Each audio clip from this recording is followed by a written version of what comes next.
సురేష్ ఒక తాగుబోతు తండ్రి. తాగుడు అలవాటు వల్ల ఉద్యోగం నుండి సస్పెండ్ అయ్యాడు. తాగి ఇంట్లో భయానక వాతావరణం సృష్టించేవాడు. అతని కొడుకు పేరు రవి. ఒకరోజు రాత్రి సురేష్ రవిని మద్యంలో కలపడానికి సోడా తీసుకురమ్మన్నాడు. ఆ పని ఇష్టం లేకపోయినా తండ్రి కోసం అంగీకరించాడు రవి.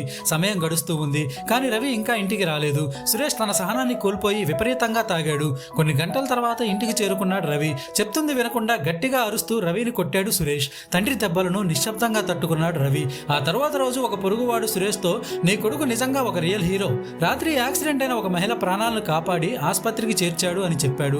ఆ మాటలు విన్న సురేష్ హృదయం ముక్కలైంది. రవిని కొట్టినందుకు సిగ్గుపడ్డాడు. రవిని దగ్గరకు తీసుకొని కన్నీళ్లతో, రవి నన్ను క్షమించు అన్నాడు.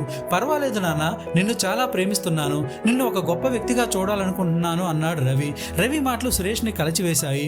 డాక్టర్ సూచనలు, కుటుంబ సహకారంతో తాగుడు పూర్తిగా మానేశాడు. సురేష్లో వచ్చిన మార్పు తన కుటుంబంలో సంతోషాన్ని నింపింది. ప్రేమించే కుటుంబం ఉంటే ఎంతటి సమస్య